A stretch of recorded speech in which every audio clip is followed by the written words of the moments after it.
And I sung it. Truck Jules. Like.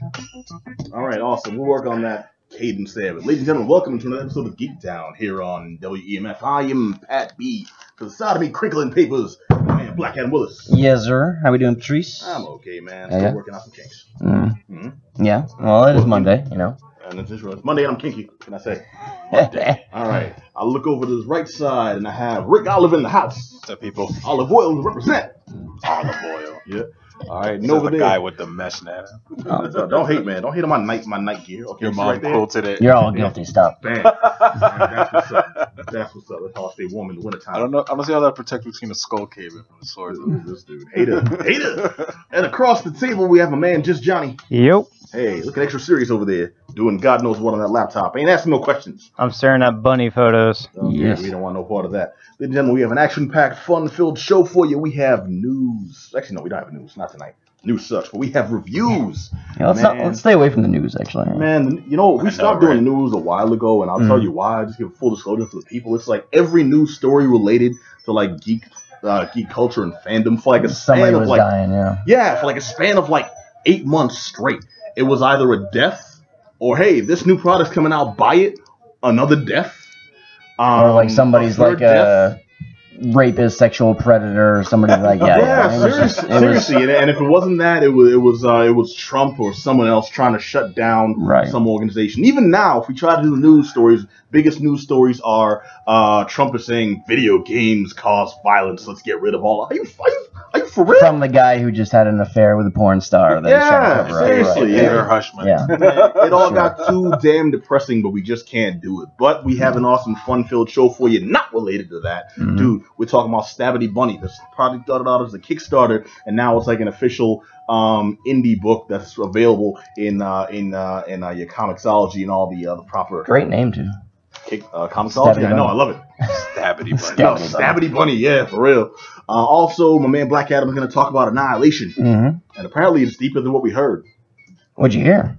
I heard a lot of things, man. I heard it's somewhere between Predator and Death Becomes Her. Dude, that you just described the greatest movie of all time. Okay. All right, looking forward to that. Death Becomes Her. What a pull. That's fantastic. Also, my man Dirty D here is going to talk about what was it? The long dish. Oh, the long reach. Sorry. Okay, all right. Stop about swinging. I'm swinging for the fences. No, you got the long reach for PlayStation 4. Yep. Just came out. I'm anxious to hear about this one too because it's one of those pixelated games that's really popular right now, and this one looks like it takes a murderous take. It's pretty interesting. It's a weird story, but very interesting. Okay, very fun. Oh, okay, all right, cool. Anxious for that. And then we have the inside stuff to load down, the full proper breakdown and opinions on Jessica Jones season 4, which season 2. 2. What did I say? Season 4. Oh, my bad. I shouldn't do intros. I'm bad at radio. Why you're jumping ahead in time. No, there will be a season 4. He's back from the future. I so hope not. You're a plant, aren't you? I am. It's true. Season 4 is great. That's all we know about the future. Hit a crush your expectations. Think this is gonna be drinking and booze. Who's the president in 2025? I don't know, but Jessica Jones is great. Season 4. Kim Jong-un was president, but season 4 is great. You mean President Kim Jong-un, Vice President Vladimir Putin? Seriously. Oh, sweet Jesus, we're all going down. Okay, so now let's start off with Stabbity Bunny because this is a really cool story from what I've seen. And it started off as a Kickstarter back in 2016 and took a really awesome take where it started off with a Kickstarter and it was really popular. Like, how can Stabbity Bunny not be a popular site? Stabbity Bunny was a very popular Kickstarter back in 2016, and it was popular enough where people kept kickstarting more issues. It went 5 issues as an independent, and then how much were they asking for? Do you remember? It was $2,000 for the overall Kickstarter. If you check it out now, I mean, they reached their goal, and I think it was like per issue. Ended up getting like 3,000 something. Right. So like just making it, but then it was just popular enough where they kept going, and then they ended up with Previews Magazine recently, dude. Nice. Previews Magazine, where it's serious publicity right there. No, it's not. People, well, no, I'm not hating on Previews at all, but folks aren't really checking for like the comic book based media anymore. Like, when's the last time you went to a comic shop and you got a CSN magazine, a CSN publication? That was that newspaper that used to come with your regular books. Yeah. Because they don't have these things anymore, and it's like ever since Wizard magazine was revealed to be kind of lame, I think they just don't get that kind of press anymore. So big ups to them. They appeared in previews, but I'm like, the book itself is the thing that's gotten it to where it is. So how do books get popular? Like, is it strictly word of mouth now, pretty much? Social media mostly. Yeah. From what I've seen, it's primarily word of mouth is big, but social media is like the way books get primary promotion now. And the thing is, I'd like to say there's still like major publications that'll give like stories and interviews about stuff, but honestly, it's like that's us. We are the ones that still give these cats, that still bring them on the show and have interviews and still present their stuff on websites. But primarily it's going to be shares through social media where things really get that boost, which it worked for Stabbity Bunny. So I'm like, yo, major big ups to them, because this was a creepy as hell book and I dug the hell out of it. It's called Stabbity Bunny. It's essentially it better the be story creepy. it's the story of it's a happy tale. It's a family story. Well, I don't know. It sounds like such a family-oriented book, right? Exactly. Yeah, coming out on the next Reading Rainbow, Stabbity Bunny. LeVar Burton just like, what? The Netflix ain't just killing us now. But don't take my word for it. See a psychiatrist. The book is called Stabbity Bunny. It's about this little girl stuffed animal who is more than it seems. And I don't want to give away too many spoilers because it's kind of freaky when you find out what is actually behind all this. But it throws a lot of curves at you too, because there's a psychic relationship between the girl and the mother. And the mother's no slouch herself. And it starts off with a kidnapping. And then you think, okay, well, I see how it's going to be. It's either going to be a sad story about, horrible things happen in the world, or it's going to be, this kidnapped the wrong girl, son. And then you got... and it takes... Liam Neeson comes out of nowhere. Yeah, you know? And you think that's where it's going to go. And the thing is, it takes one of those turns, but I won't tell you which one because that would be the spoiler, but it's not the one that you might think, which is kind of cool because that seemed that made me think that, okay, they're taking an established trope, if you will, and I hate calling it a trope now because it started off as something cool that was against the norm, and now it's become a trope.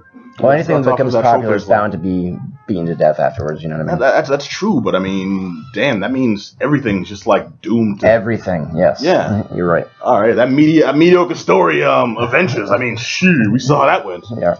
Black Panther, that story's old hat now. Come on. It will be. You watch.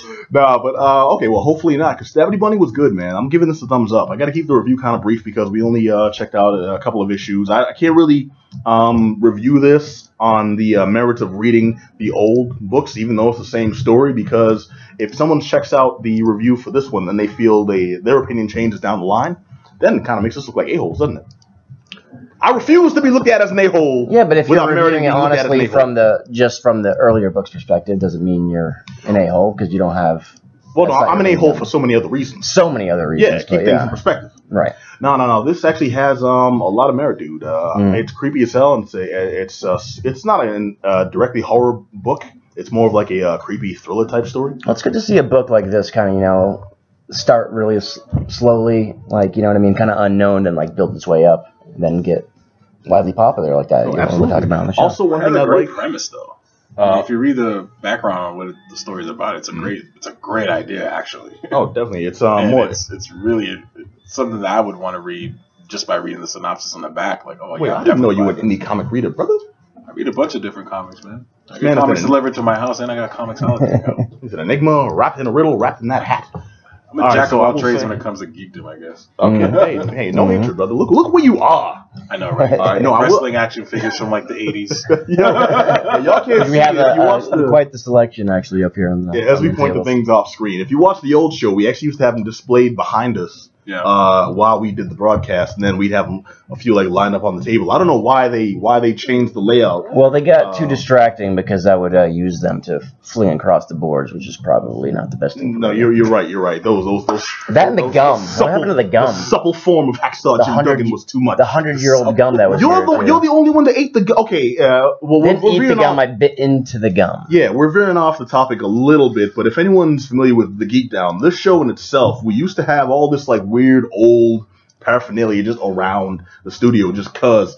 And one time we had like a new thing we had with these packs of like 1960s baseball cards with the original chewing gum.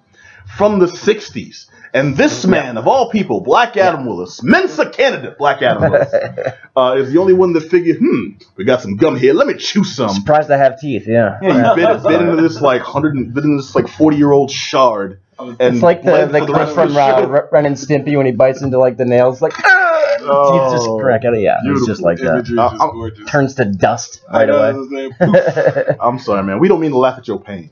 That was a thing. You open one every week and see, you gotta test the gum once. I will Adam damage himself this show. All right, but no more of those. We play safe now. Sure. The book is called Stabbity Bunny. It's available right now.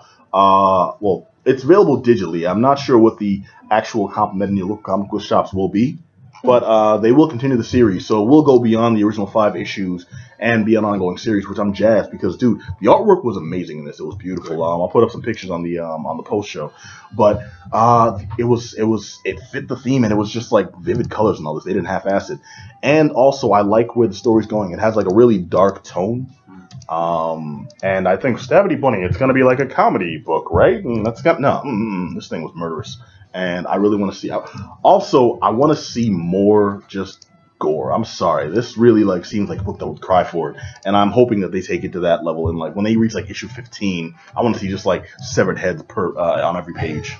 Just go for it. I can just see that splash page where it's a bunch of severed body parts and then just this cute little bunny just standing there. Yeah, a little girl with her stuffed animal just playing in the middle of the Conker's bad for a day. It's hey, come get an egg.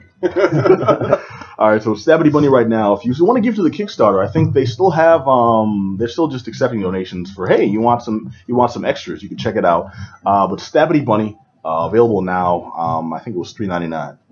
But dude, check it out. Comixology is your primary place to go for online comics. Word. Or what? It's a word. Oh, okay. No, I'm digging it right there. All right, well, I'm gonna.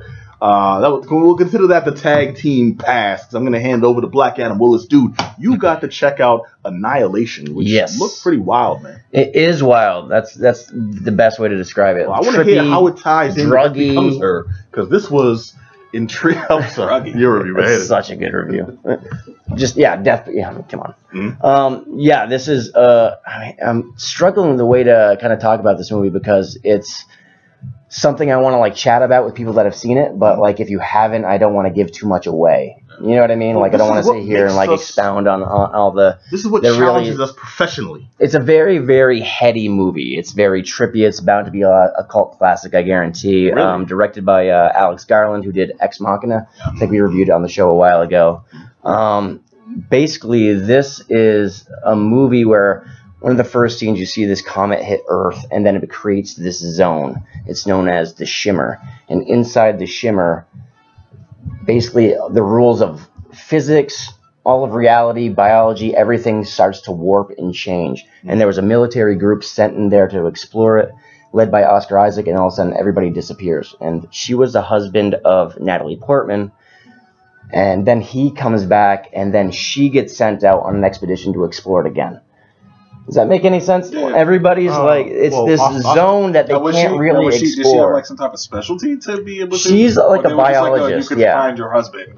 She's a biologist, and when he comes out of the zone, basically he's dying. All his organs are failing. Okay. And so they're sent in to kind of explore it again. No one who's ever went in there has come back normal. Okay. And so, what do you mean come back normal? Who's ever come back? Period. The only person that's ever come back is Oscar Isaac, her husband's character, and he's dying now after being in there. They went in as a 6-foot-tall, military man. They came out as a lemur. Right. So they send in. They came out as a green. They came out as a bison. So they send in this group of all females to explore this thing, and once they're in there, the walls of reality start to, disintegrate, and it's just this wild head trip movie that comes to this wild conclusion that I'm not even going to bring it up because that's the joys of the film. Is this like a drug movie? They go. I would suggest it probably would help. No, I mean does the movie revolve around? Now, does this get super psychological? Is it action-y psychological in the sense of they're going through some remedial some part of her past that she forgot? It's they're in there, and it's this overwhelming sense of dread where there's something terrible they know is kind of coming. Oh, wow. You know what I mean? It's just like this. And it just Nothing overtones the seems whole- real. Like everything, like is kind of morphing into weird things. Okay. There's this thing hunting them, and it's really this like acid trip of a film, where everything is not what it appears to be, and everything's kind of falling apart around them, and it's really hard to explain. And it's such a fascinating film Give for a tiny spoiler, because everything you said sounds like Predator, or maybe Predator 2. mixed with Death Becomes Her. Mixed with Death Becomes Her. Yeah, I told you. Just mad random. No, I don't think I'm going to give any kind of spoilers. This is It's like this War is of one the of those Roses films. by Tim Burton. Yeah, it's just this. It's a wild film, man. It's like the visuals are absolutely like crazy. What's going on is just this kind of this illusion. Luke It's- Besson crazy. Yes, like No, I'm asking, is it? yeah. Like it's Okay. if you've seen Ex Machina, the one we reviewed, it's Yeah. like the science, the weirdness, And the that's what I'm saying. biology. Like, I yeah. enjoyed the looming of Ex Machina. It was very like quiet. The soundtrack was very But subtle. you sense it's kind of real too. You know what I mean? Like this is what could Super. actually happen. You know what I mean? It reminded me mostly of the Tarkovsky movie Stalker. Okay. I don't know if you see it. It's like that's the same kind of thing based on the novel Roadside Picnic, where something happens like a comet hits Earth and there's like this alien kind of landing spot. And so once they go into the zone, everything changes. Yeah. But once they're out of it, it's normal reality. But once you're in there, none of the rules of actual Earth or anything apply. And so it's them going in and trying to like survive and kind of find out what's going on, and no one knows what the hell's happening. Now, was the It's a ending mystery. Yes. appropriately cathartic for you, or? I love the film. I love, like I said, I would like to talk to more people about it who've actually seen it. Okay. All right, well, hold on. My question is then, is this like a detective story where can you figure out what's going on as you watch? I don't Do you think need, like, so. a It PhD is very science muddled. It's a little degree? convoluted. There's a lot going on. You know what I mean? It's really kind of hard to follow, but it's more about the experience of watching it. But with Natalie Portman and Oscar Isaac, because they're good actors. Yes. Are they given like those clear performances, or is it just like? Oh, it's great. Jennifer Jason Leigh's in this thing too. She plays another doctor, I love her. She's and it's just like it's a female-led kind of like the heroines taking over type thing, and she's Were saving. they all the wives of the previous military guys? Well, she is. sounded like it was. She is. She's the husband of Oscar Isaac, who was originally in the military that went in after Yeah. it. But everyone else is just kind of scientists, Plays physicists, and their role. doctors and things like that. So Okay. Yeah. Sounds fun. it's a wild movie, man. I give it a thumbs up. One of the highest, reviews I can give it Okay. for sure. All right. I want to see it now. If it turns out to be like Prometheus 2, I'm gonna be pissed. Oh, man. I don't know why you hate that movie so much. Prometheus You didn't like it No. at all? Don't get him started either. Oh man, yeah, I know how that is. run from the wheel in a single straight line, and it's prepping. man, I'm serious. everything was like toothy vaginas. Weird ass movie. All right, so the movie's called Annihilation. Mm-hmm. Natalie Portman, Oscar Isaac. You said Jennifer Jason Leigh. Mm-hmm. All right. I kind of want to check it out just to find out what the hell. It's produced by Netflix, so just to throw it out there, like Netflix's name. That's not a plus. And the show we're talking To about. me, it's a the plus. The Netflix. show we're talking about. I'm the just end glad of, it wasn't at the like end of a the show, Netflix premiere. You know what I Yeah, mean? I good. think you should watch this on the big screen. This is one of those things. Yep. You got to go kind of experience with people and be like, what? Yeah. Netflix has been knocking out the park with Death Note and And all sorts of things we panned over the past few months. Full Metal and stuff, Full Metal, man. oh my Yeah, God, now with bro. Jessica Jones. Mhm. Too. Woo! I did. Killed it. I did In your see the opinion? Full Metal review. I was like, oh yes, concur. Right. All right, so I'm gonna kick it over. Wait, you give it a Thumbs up, absolutely. All right, solid. I'm gonna kick it back over here to Rick Olive. Yes. You need something more catchy, man. Ricky Olive. I like Rick Olive. Olive. It just stays. It's Olive VR. Olive VR. No, VR. Like VR? VR. Olive VR. Yeah. I don't know. Kicking over to Olive Oil here. You got to check out for PS4 the new game, The Long Reach. Yeah. Now it's not a very descriptive name. So you want It's to a give weird slow down name. as to When you sent me the link, I was like, The Long Reach. I'm like, yeah, it's another Pat joke. But when I played the trailer, I saved the porno comics for the Thriller Priest. then I play the trailer and I go to the link and it's just like, it just gave me this nostalgic, but then like this really futuristic sense of a game. Like, dude, I like if you remember when I texted back, I was like, dude, I really want to play this. This was awesome. Yeah, you know what it looked like to me, and you got to play it, so you can corroborate this or not. Do you remember an old game called Flashback? No. Okay, an even older What game. system was that? That was for Genesis. Ah. But okay, an older game then for PC, and I think they made console ports called Out of This World. Okay, Out of This World was an old rotoscope game. Very beautiful backgrounds. Everything looked. It was like cell shading before cell shading. Okay. Oh yeah, I remember that. Yep. Okay, that's the image that I got. Can you find an image of? Yeah, I'll try to pull something up from that. Okay, so if you're watching this on video, I'll see if we can find an image of that. But these are the old games where it's like it's not quite pixel art. Like the animation is. It's like animated pixel. Like it's pixel art, but it's definitely classic pixel art. But okay, I wouldn't say that it's anything outside of anything extra. Like the backgrounds were just as pixelated as the characters themselves. So because I think the game that you're talking about, the backgrounds were a little bit more beautiful and more. Well, yeah, they were really like they had these scapes. Yeah, like everything was like landscapes where they really went into the detail. And I brought up Flashback because that's a game that was made. It wasn't even a spiritual successor. It was just a game that was made using the same technology. And a lot of people thought they were related. If you look into them, they weren't. And the problem with Flashback is it was a beautiful game, stupidly hard. But it's a game. It's incredibly hard. Oh yeah, dude! It's one of those Genesis games where it's like the classic trope of you got an old game, and back in my day games were hard. You had to take time and learn and struggle, and you only had 3 lives to get through. This game, you had 1 life. You're on this planet. There's no instructions. The book didn't tell you anything except you're an alien. You're lost. You're in a bar. Someone's trying to kill you. The end.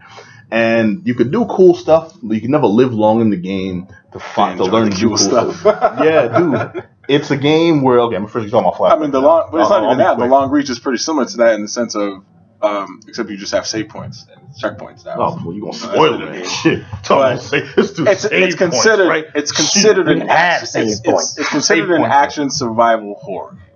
Action survival. So my save point was. And the premise exactly. And the premise of it. The premise of the story is basically it's in a fictional town in America called I want to say it's called Bourvaux. It's spelled Baervaou. It's like a French name. B-A-V-R. I'm not sure if it's in like Tennessee or Ohio. It's some randomness, but it's in some fictional town in America. Exactly. All right. And it's in a fictional town in America, and basically the whole thing takes place in a research science institute where they're working on this technology where they transfer knowledge. It's called knowledge transfer technology. So this is the scope of it. The game starts off hilarious, which is why I wanted to play it, because this was pretty much the trailer that when I clicked on the link, it wasn't. I actually played through it, and it was so awesome. You start off as Calvin, and you're complaining about your girlfriend named Shelly. Shelly just happens to be one of the scientists working on the Research Institute project. Obviously. So he's complaining about his girlfriend. She left him some letter about how you're a bum, you need to fix your life. I don't need you, but you need to go to the store and buy me some food. Anyway, so like a punk, he trucks his way to go. And the game trucks his way to the store. Go to the grocery store. No, you got to get the right brand of milk. No, apparently he's going to get some gummies. Gummy? Yeah, some like candy. Like candy gummies. So he goes in and he talks to everybody because I guess he's from this town, and then he happens to run into Shelly's aunt.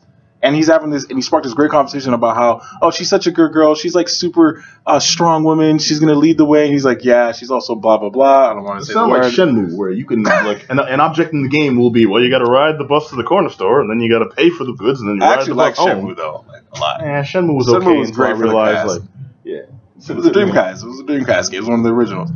All right, we'll talk about that later. Long story short, because you'll go into a rant and we'll argue all night. I actually like Shenmue. Haven't done that before. I appreciate Shenmue.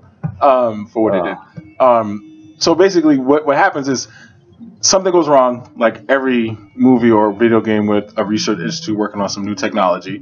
And because it's knowledge transfer technology, apparently everybody's nightmares have been projected onto the town. So people go into the psychological crazy rage if they're affected by it. Okay, that sounds dark. I don't want to go into detail about how what happened, because that's such a huge part of the story of how why it happened. So that one you'll have to discover and play the game just to figure that out. But everybody gets affected by it. So you can be in any situation randomly and get attacked, like some. But everybody's iteration of this psychological rage is different. So you got one guy. So it's their own nightmares. So I'm like talking to pee, and all of a sudden a giant shark. No, I wouldn't say no. Just people. The people are enraged in their head psychologically. So you're walking around trying to figure out what's happening, and you try to fix it because you're actually play a stand as one of the guys who worked on the project. and you're just trying to fix it. And the game's very fun. There's a lot of puzzles. And there's all these cats just like freaking out. Well, it's not so much freaking out. Like you can like in Calvin's sake, he came out from trying. The guy gets affected by it. He's trying to help out this guy named the Strange Guy. That's the name of the guy in the game. So the Strange Guy goes nuts in the store, his hometown little convenience store, and he runs into her aunt. The aunt's there. Everybody's there trying to help this guy. He goes back to make a phone call, and then he hears this rummaging stuff being broken, yelling, "Oh my God!" Comes back out. Everything's dark. There's a whole bunch of blood on the floor. Somebody's face got hacked off. Jesus. Yeah, and this is a pixel art game. And he picks it up and wears it. And then all of a sudden, the Strange Guy comes up behind me, knocks me the hell out. I fall, and then he takes an axe to my back and chops me in half. Strange Guy, what the hell? Classic Strange Guy. Yeah. I mean, Strange Guy, I had your back, man. What's going on? He just said, and his conversation with Strange Guy was pretty hilarious. It was, "Hey, Strange Guy, hey, what's wrong?"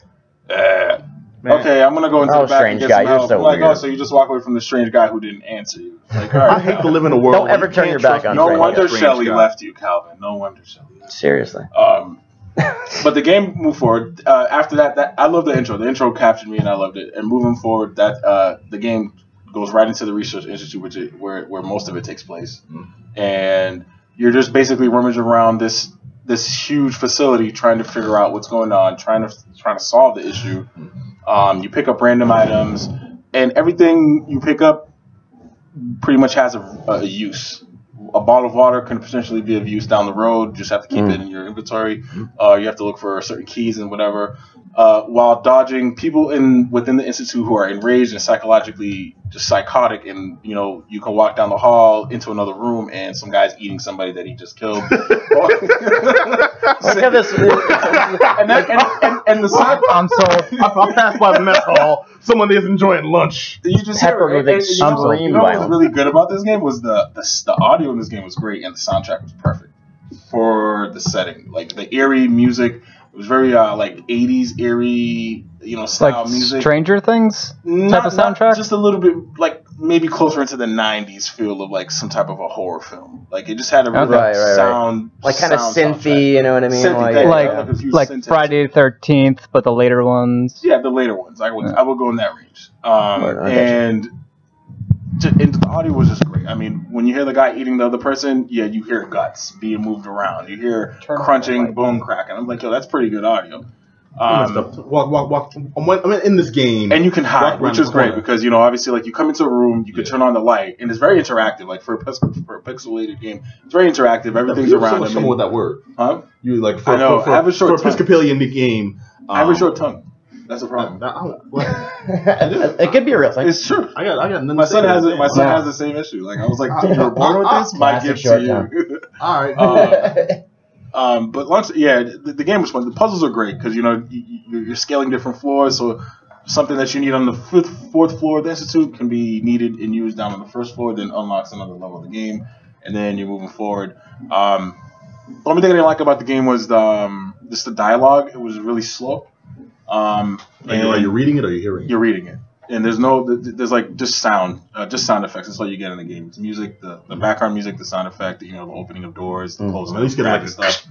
But most of the dialogue takes place to you reading it, which is fun. You get some type of option with certain dialogues. Most of the time it's very linear, it's very direct. It just kind of guides you just to get you through the story.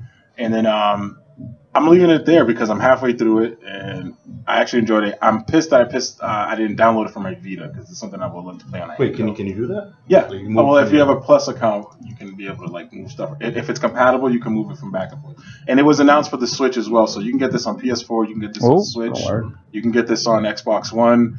Definitely a great indie game. It's made by Painted Black. I want to say Painted Black Games, and like the Rolling Stones. Yeah, pretty much. That's the first thing that popped in my head when I heard it.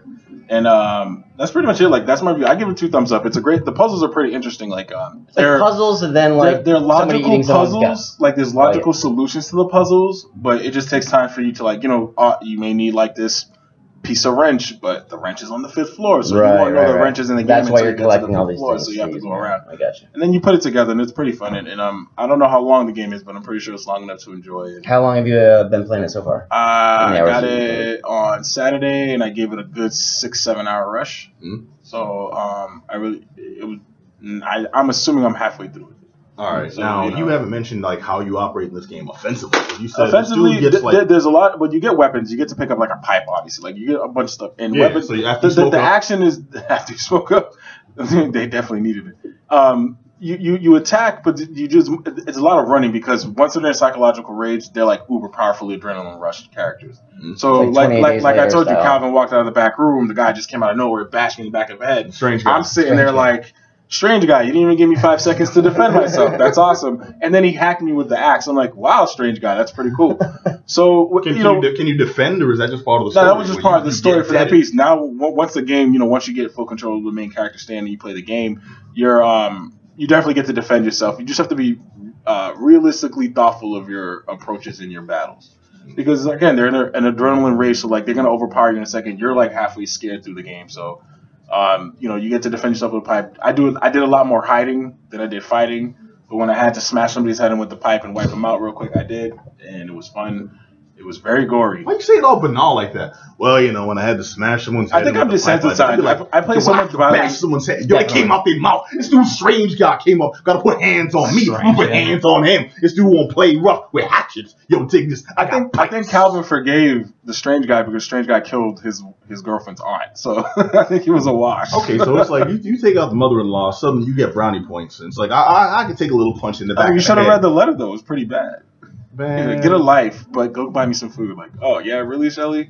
Kick rocks. Yo, You damn, all can right. kick rocks, Shelly. Wait, so I'm getting my stuff, and I'm gonna get gummies for what myself. kind of domestic violence simulator was this? Yo, hold on a second. It was a great game, man. Thanks for the code, man. It was really fun. All right, so the game is You would like called it. It's The definitely Long up your Route. alley. I'm liking what I'm hearing until you got to. It's like, all right, well then I grabbed the knife and I cut him, and then dude hit me, and then I went back home and got yelled at by my girlfriend. Like, what the damn? It just opened Like that, all that's falling apart around you as well. You're still getting yelled at by the girlfriend. Go pick me up my horse. Yeah, like it's like that. I got a calzone. You remember Max Payne where there's a whole level where you have to you have to hear a baby crying in the back. I imagine that level. yeah, That was such a great game. But you playing long reach like you're getting chased by people who are eating like other people's faces, and the whole time you hear, why do you get milk? What you want? Get back in the job. This whole time, like, There's only one sip of milk left in the fridge. yeah, psychological warfare. Pop some painkillers. Like, that's what I used to love about it. Just pop mad painkillers. Like, Seriously. Yeah, that whole game was like drugs are your friend. Like, Max Payne wasn't like the most They're your only opioid friend, too. That's addicted the- person on the planet. He chews so many painkillers during that yo, game. you know what I'm It's a upset great about? game, If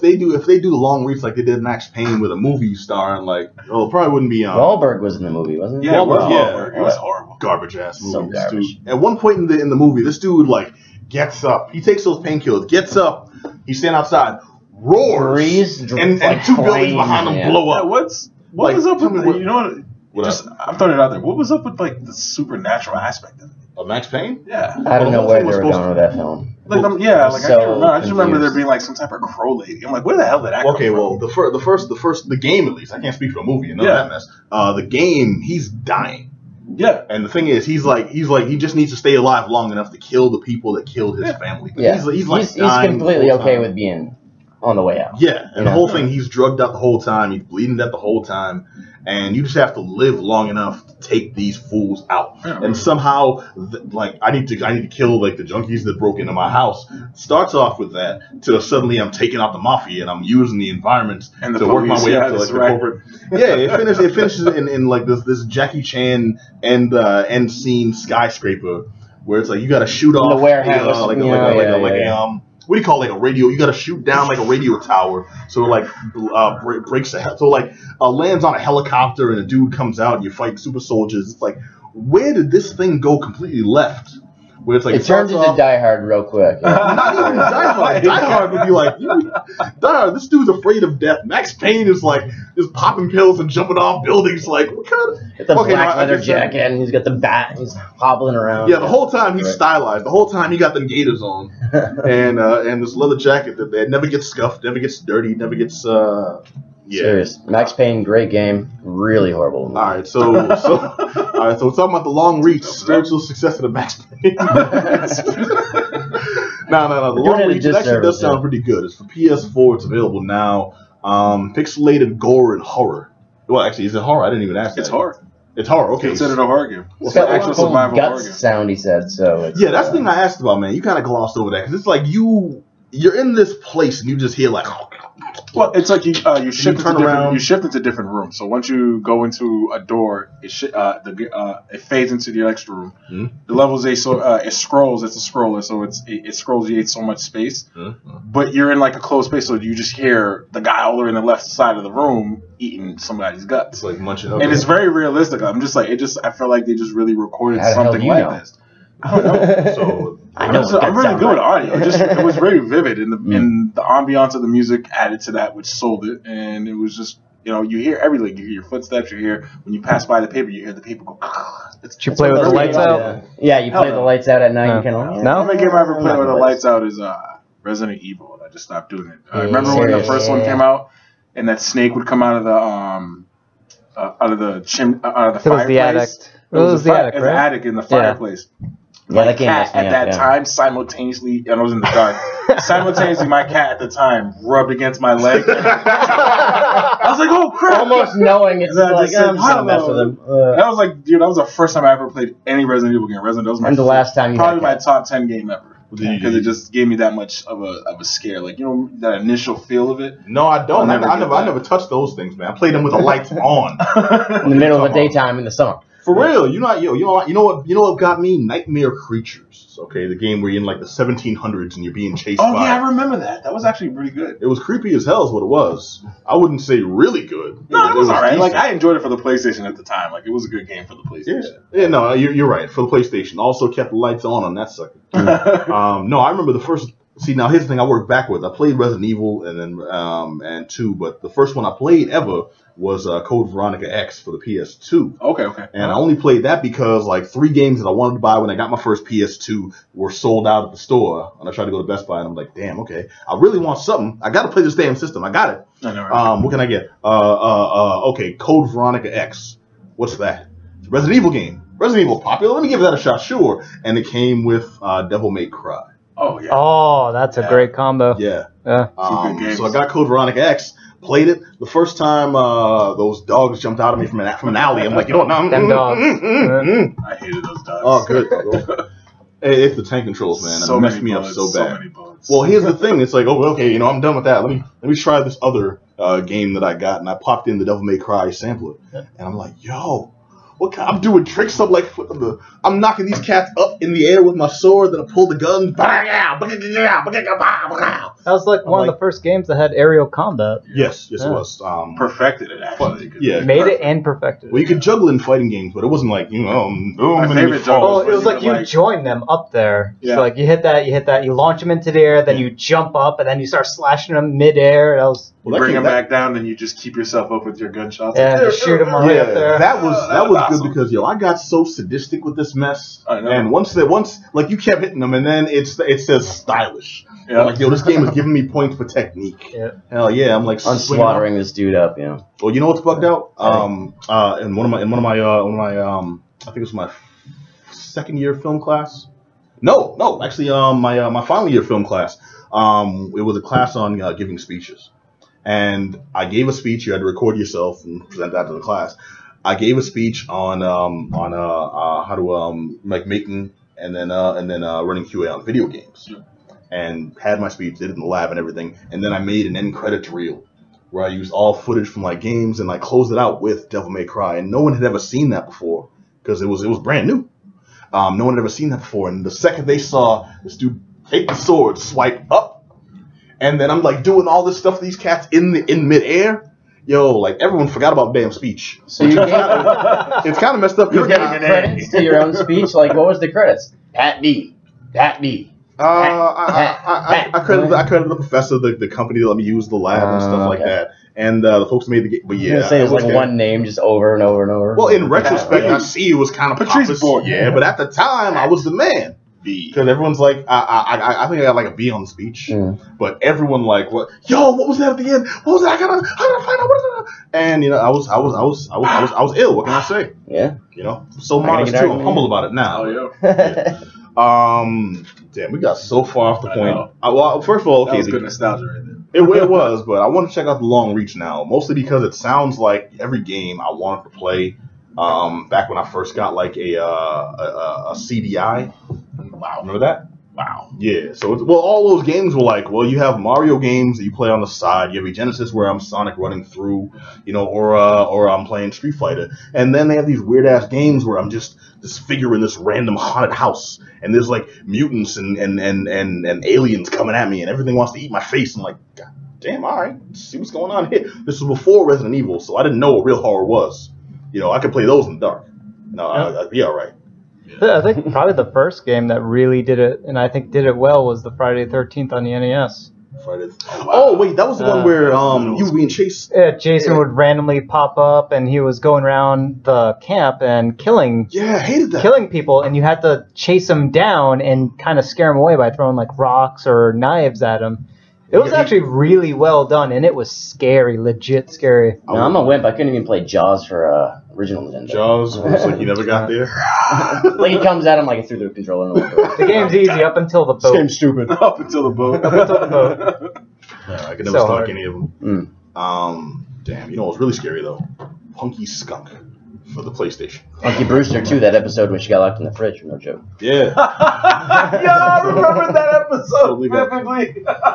Best episode. Everyone knows that one. Well, actually, nah. man. A lot of our audience are cats. Didn't they try to under blame 30, Cherry for that? And Yeah, she was in it there. was most likely Cherry's fault. She was a bad influence. Yeah, of course, the blow me black character. So bad. Of course, it was Cherry's fault. Damn you, Cherry. Cherry and Margot, this Now, young girl. Cherry, we talked about this being. Well, hold on, the dynamic. You had Cherry, the one black girl who got blamed for everything. You had Margot, the spoiled girl, I remember one of the biggest plot points was the rich girl lost all her money. Huge tragedy on the show. My money is gone. Yeah, you got Punky. This what was she? She was like 6 years old. Sound like a 45-year-old lifelong smoker. She was a little older than that, but yeah. Okay, sorry, 8 years. 8 years old. Punky. Yeah. Hilarious. You know what looks like an older Punky Brewster? Who? Jessica Punky Jones. Jessica Jones. Well, on the point of shoddy segues, I'm going to give it to you because we do have to talk about Jessica Jones Season 2, the follow-up to the actually really successful Jessica Jones Season 1 that came out last year. We did a great review of it. But was like pause, hold on. We did a review of it where we gave it a great rating. That sounded like I was really... our review was great. Yeah. Which it probably was, then. But that was like a show that kind of came out of nowhere, too. Like, It did, one was... Like, it was on anybody's radar. Like Well, Jessica Jones she's stuff. like a B, maybe C tier character in the Right. Marvel universe. She had a book that lasted what was it 2 runs, if even with it was Alias in Investigations. Did she have the team up? with Luke Cage, right? Yeah. Yeah. She had the team up, and then that was it. Both brief rerun series back in 2000, between 2000 and 2003. But so not a popular character by any stretch. No, not at all. Since then, she's been she's a very deep character. Like she's there's a lot to her. She herself, but she's been an alternate Avenger, one of the D Team Avengers. When just before you call out the Great Lakes Avengers, you call out Jewel. That was her superhero name, and she's retired. And in her own title, she became a private investigator, and her best friend is Captain Marvel. I think that's the biggest claim to fame where you'll see her in the books these days. Yet somehow they really took a gamble on giving her a Netflix series, and it paid off. The first series was dope. Well, it's like they were really hurting for strong female characters kind of to lead a series, and they really just hit it out of the park with this one, especially this season. And all the the climate of Hollywood and everything that's going on. She is definitely the woman to lead the charge. Absolutely. And kind of that, don't define me, and she even says it pretty much as that is. Keep telling me who I am and see what happens. You know what I mean? It's just that's that style, and that's exactly what we need right now. And she's great. Bad time in Hollywood. I'm surprised that Jessica Jones was the first one to do it, because now we've seen 2 seasons of Jessica Jones, yet there has not been a solo Black Widow property. I think that's the thing that people are really clamoring for. Right. And I think only for a while now, yeah. Oh, definitely. Only now with the recent success, as of this broadcast at least, of Black Panther and of DC's Wonder Woman, are we seeing that studios are saying these are characters that we never had faith in before and could never carry their own property. And now with Jessica Jones being, Jessica Jones Season 1 being as good and well done as it was, well received as it was, I think now possibly we'll get that Black Widow movie. But going back to the matter at hand with Jessica Jones, who has not fallen out of the public eye since season 1 because we saw her in Defenders. We saw her in the Defenders. Appearance in Luke Cage. Mm-hmm. Yeah, partnered up with Luke Cage, with Iron Fist, and with Daredevil. So now we get to see, and dude, honestly, if you remember Jessica Jones in those, did you all watch Defenders? Yeah, I watched all of it. She was there pretty much to make like a badass comment and then a quick quip. They didn't really flesh her out as much.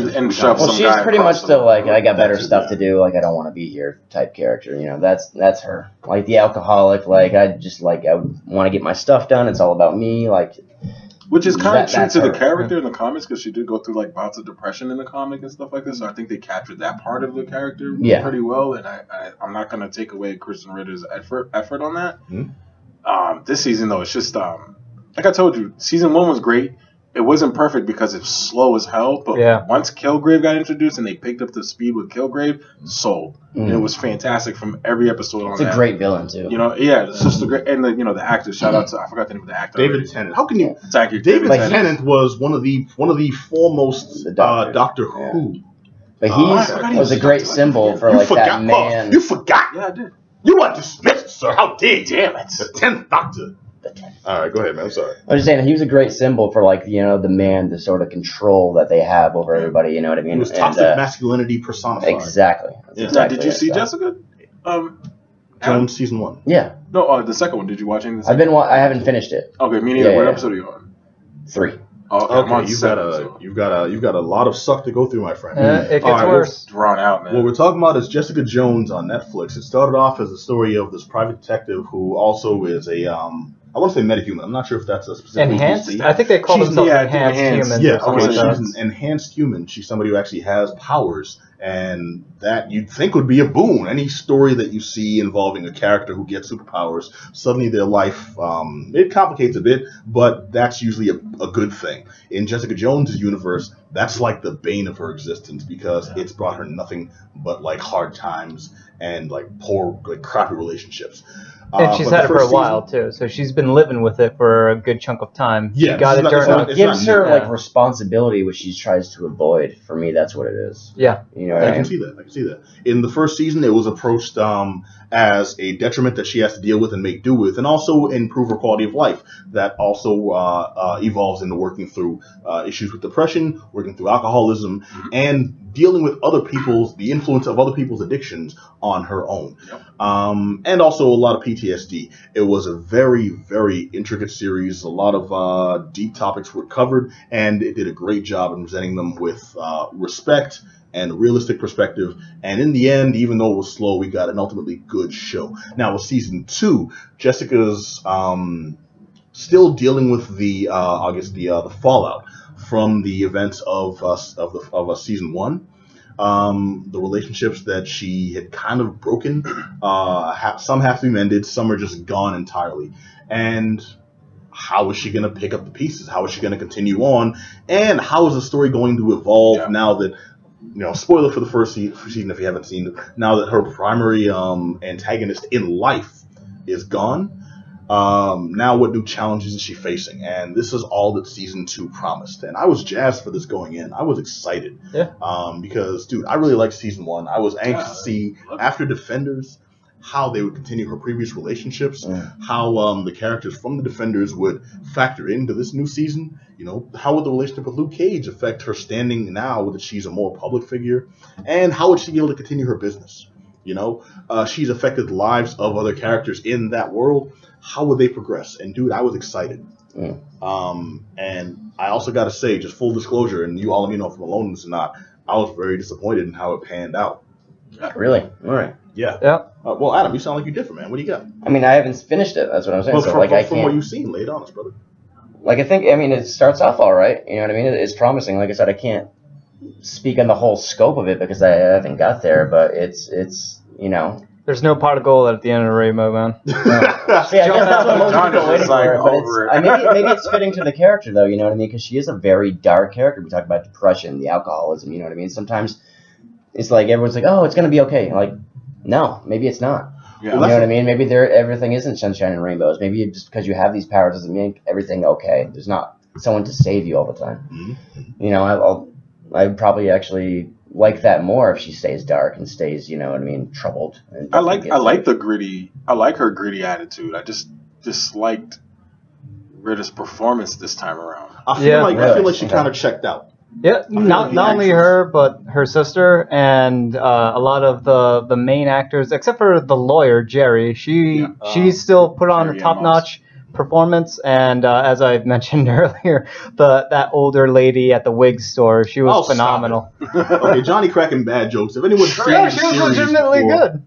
I actually liked it. Okay, all right. Small cameo, but it was good. Yeah, there was a lady, there was a wig store involved, and there was a decent performance there that lasted all of 17 seconds on camera. It was short. It was a very short scene. Yeah. But no, you mentioned Carrie-Anne Moss, they tried to give a new dimension to this character, and I think that's one of the main points that they dropped the ball. Because it's like they tried to, I feel they tried to give her an arc, and I can see how they tried to make her, one, antagonistic, then sympathetic. Yeah. Then around that third point, it's like vengeful, and then at the crux of it, she's pretty much a broken person that was completely unable to put the pieces back together. Yeah. And I'm like, I see where you're going with this, and if this was like, I don't know, Requiem for a Dream or something, that would actually be really powerful. But it's Jessica Jones. Lighten the F up and just tell us the story. And the whole thing is, it felt very out of place. Yeah, like you can't go too dark. You know what I mean? There was too much being done. Like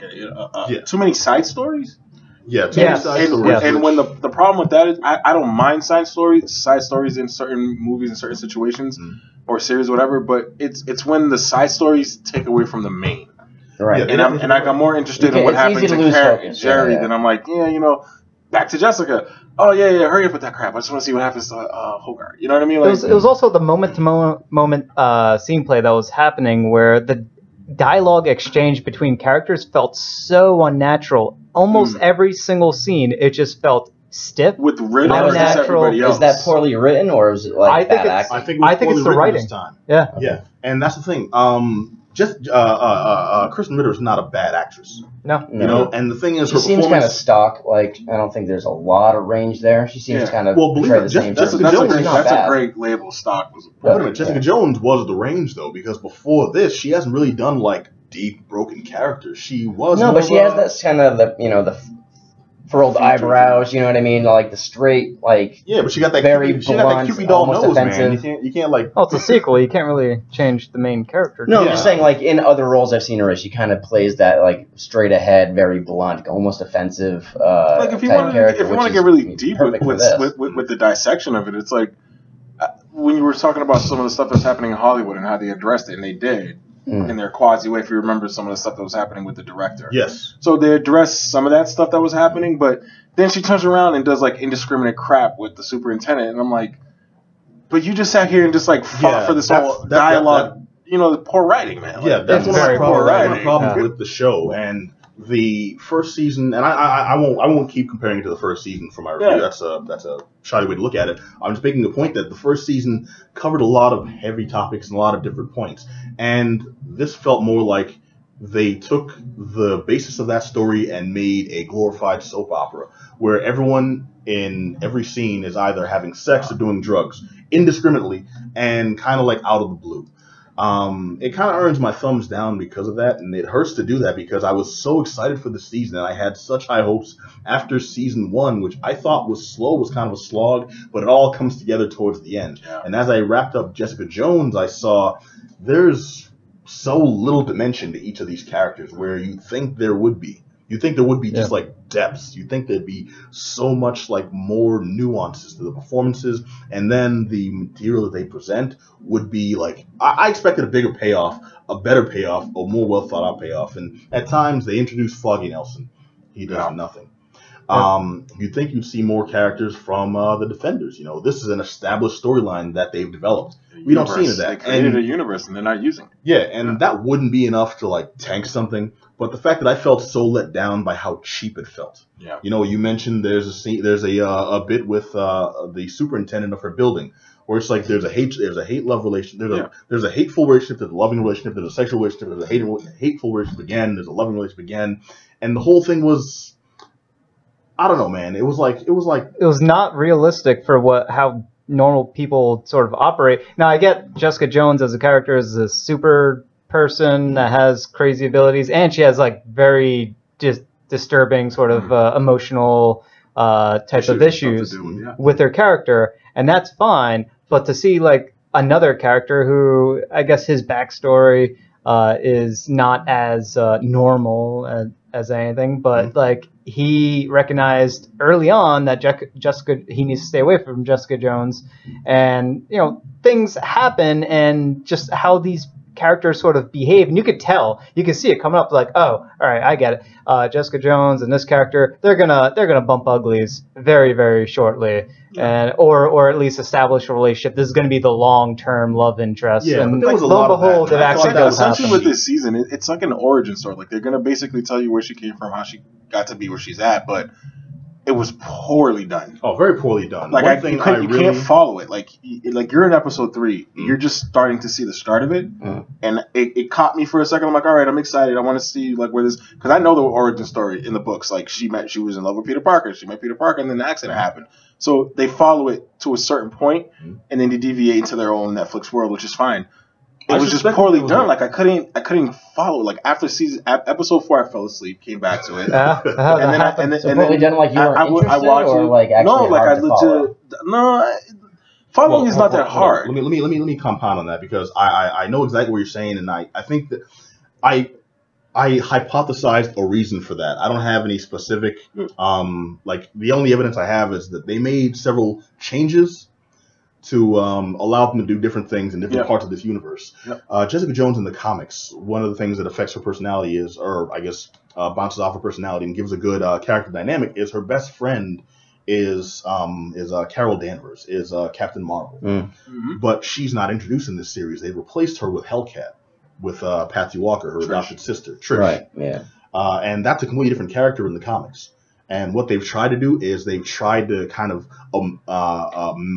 mold the story so that relationship fits more, and that's one of the major tenets of her character in the comics. Like that's what she bounces off of, and I think it's because they're doing the Captain Marvel movie, so they have to keep this character separate from the Netflix universe, because it's going to be in the MCU. So they've done a lot of like tap dancing around there. Yeah, and the whole thing makes no sense. It's like you created an MCU for a reason, to bring in these extra B-list characters so you can make money off of them.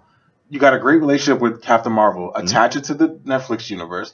Make your fucking money. Sorry, but make your damn money, bro. And the thing is, it's pointless. What's the problem? They're shooting themselves in the foot, and I think now, mind you, I'm not making excuses. I'm just guessing that's one of the main reasons this series ended up being such a letdown, because they're trying to write around their own initial foibles. Exactly. I figure the initial thinking was, we'll do Jessica Jones, we'll get a season of an interesting like non A-team character, Captain America, Thor and Iron Man, not one of those characters. Exactly, I'm not thinking non-main roster character, and then we'll just go about our business. Well, I think the difference between Marvel movies and everything else, especially with the TV and the Netflix series, is the movies have the long game down. They know exactly what they want to do from movie to movie, from year to year. They have the whole long game structured, and it plays out perfectly.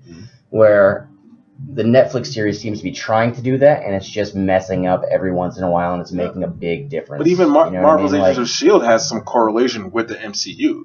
Like certain events that have occurred in the MCU affect Marvel's Agents of S.H.I.E.L.D. at one point in time. I don't know what it's like because I stopped watching it. But early on, the events of the first Avenger movies were more than mentioned across the first couple seasons. Right. And, Captain America events sprinkled across Marvel. It was awesome. It was like a great separation from the movies if you don't have if you haven't watched all of them, but it gave you a connection to it. Netflix series is probably the better television series, if you want to call it. Like I approve of most of them, but this one's just a super letdown, and I just think they're wasting a whole bunch of opportunity to tell a good story. Yeah, you got to maintain a certain track record to keep that title, and I think Netflix is, at least the Netflix and Marvel movies are losing it, because they're still doing good things. They've done some good things. Now, is it Kevin Feige? Now, Kevin Feige runs all this?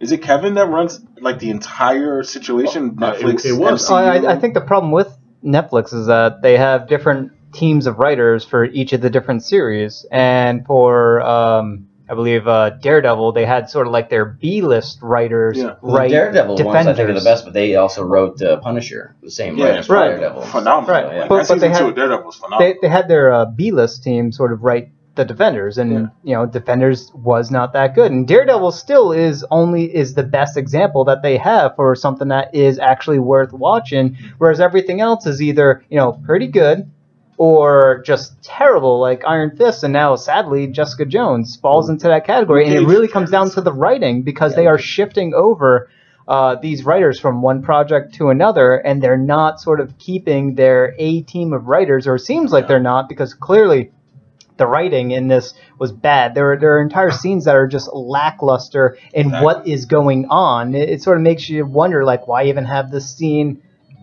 at all? It doesn't make any sense. From the most, like, you don't even, I don't think, understand the character. Like, why you're writing a series. Wait, you don't introduce yourself to people like, I'm the immortal Black Adam. My dad was rich and he died. It's like, I'm a cab driver. Like, give me a ride now. Like, sir, you're making withdrawal or apology. It's a wasted opportunity, because if Captain Marvel doesn't work out the way they want to, keep that connection alive with Jessica Jones, bring her into the Netflix universe, and you can create the team that everybody would like to see. That could have been the thing they want to do, but instead they chose to tarnish backstories. Like Hellcat is pretty much going to be Trish Walker's addiction now. Yeah, exactly. That's just the thing. That's what it's setting up to be. That's kind of a spoiler, I guess, for the show, but that's 20-plus-year-olds. Damn, dude, I don't want to finish the show now. That's like a 15-plus-year-old storyline for the comic. So, I mean, it's not like the information wasn't out there. But the whole thing is the show attempts to make, I want to say revolutionary, because not many shows have done it before that have been of this ilk. Like take steps to show addiction, take steps to show conflicting sexual relationships, take steps to show that people are destructive and sometimes need to cut them out of your life. And the thing is, it's like they're being written by a first-year film student, or even middle, like someone who went to like a script, almost like caricature as opposed to real. But they also they also tackled those issues on season 1, so they should have kind of moved on to something else, right? Because a lot of kind of the meat of it, and themes, which bugged the crap out of me, because I'm like, dude, you made these points. Show us something more. Yeah. And there's like you addressed it. Now go into the meat of what so much was wasted, man. And it's more disappointment. And you honestly, like, with the current climate of everything, you don't want to say that about a female lead role. Like, you want it to be successful. Like, you want it to obviously address the issues and stuff that is affecting Hollywood now regarding that, but like, you just want it to be successful. You want it to be good. Right. It's hard to say, hey, this is crap. Yeah. Even though it may be. Like, Marvel, doesn't mean I'm against it.